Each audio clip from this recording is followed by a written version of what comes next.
welcome back to my channel. It is another PJ's day, but it is Sunday, day 12 of Vlogmas. Yesterday was my birthday, and while I do have some more things that I purchased, more books and yarn, I'm not gonna do a haul just right after the other haul. A quick update, I am working on a hat for today, and I'll be able to put in the picture later. But working on a new pattern, and I will link it down below, but it's one that you work up from the bottom.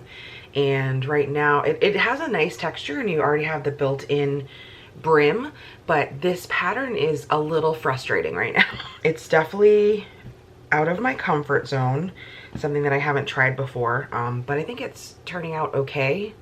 And I'm going to run out of blue yarn soon, so at the end I'm going to have like the other half be pink, which is gonna be a little bit intense, but I wanted to choose yarn that isn't necessarily my favorite. It's not the softest yarn in the world. Just in case this does mess up, I won't feel as bad about donating it or scrapping it, things like that. And then my hat from yesterday, let me go grab it. I used one of my teal yarns, not teal, it's like a sea foam green. I used one of the colors that I had purchased in my Black Friday yarn haul, and I used the suggested needle size, so it's very like loose. It's really like cozy, but I do like this one a lot. I like the color. It just doesn't have as many ridges as my other like ridged hats do, so I'm not sure if I'm totally a fan of that. Also, it does flare a bit more than usual at the bottom, but that was my birthday day 11 hat. I do think the color is gorgeous. I want to pick up more of this yarn. I did ask you guys a few days ago for some questions for me, crafty questions. Alex asked 2 questions here. Thank you, Alex, for submitting. Thank you everybody who submitted questions. First one is, what is an item you'd like to sell in the future? I am hoping to again get more into some like crocheted goods. I think I've sold a few hats since this iteration of the shop being called Angel Makes Crafts, and then one in the past when I was just like kind of putting random things on Etsy, but I wasn't actually marketing the shop at all. So I've done a few different things, but I'm hoping that the crocheted goods really go off and like do well, because I enjoy making them quite a lot. Otherwise, maybe just some other small sewn things. I wanted to do like koozies for cups at one point, but I don't know. It seems like it might be more intensive than the bookmarks, and they wouldn't be able to be sold for too much, so I'm not sure if I would pursue it, but we'll see. Maybe one day. And then he also asked, favorite item you've made? Definitely the bookmarks. I feel like the bookmarks, the corner bookmarks, not the laminated ones, were something that I had wanted to do since I had kind of started the book sleeves themselves. And then he also asked, hardest part of running a shop? I think the hardest part of running the shop isn't even like making items or doing things via Etsy or shipping. It's marketing the shop itself. I'm not the best at a social media presence in a more formal sense, like from a business point of view. Maintaining a social media presence, I know that I could be doing so much more, and I feel like it would probably help sales, but I feel like that is the part that I struggle with the most, because I feel like I'm not always up to par. Like I feel like I'm not doing enough. It's kind of up in the air, because I have my Jurassic Reads Instagram and I have my Angel Makes Crafts Instagram, and so I want to be able to just post casual things, like not necessarily business related things, and I also want to be able to post the updates on the shop, and I think I need to be able to figure out a way to combine those two, but I don't want to have to create a new Instagram. So social media in general in marketing the shop is definitely the hardest part for me personally. Luana asked, what's something you don't know how to do but would like to learn? Maybe the social media part. I had started a TikTok, it's Angel Makes Crafts, and I did it pretty consistently, and I got like decent views on the videos I posted, and then I just stopped. I couldn't find a clear path between the TikTok part and selling things on Etsy, so I kind of fought over that in my mind, and I kind of gave up and just turned it more into like viewing things personally. So my algorithm is definitely not craft based right now, but I also would like to learn how to do some more complicated crochet yarn creations. Like the hat I'm making today is definitely something that is outside my comfort zone. I don't often try new patterns because I get really comfortable in the patterns I have. Yana asked, what's your favorite color combination to use?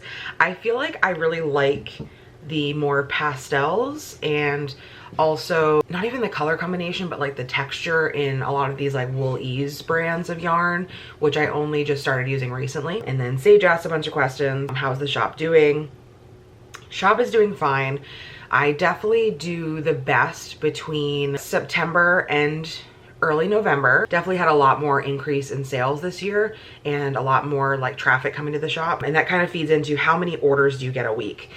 It's not consistent at all. So like when I had a big launch in October, September, the number of orders definitely peaked. I feel like otherwise sometimes it can get as low as like 0 to 2 orders a week outside of that busy time of the year. So it's not anywhere near being able to sustain as an income at this point, because it's just so all over the place and it's so heavily swayed toward the back end of the year. Also, are there times of the year that have been busier than others? Yes, like I mentioned, probably fall and Halloween are the busiest. Even Christmas is really not that busy for me anytime that I have a sale, so that's why I have a lot of sales in the shop. It definitely boosts sales. How the hell does shipping work on Etsy? I've been so confused by it, but too afraid to ask. Personally, I at first just kind of listed it as similar to like a competitor's shipping prices that I knew was also in the US, and then I've definitely catered it to more of what I've seen. I know personally shipping in the US from New Hampshire, where I am, it ranges from like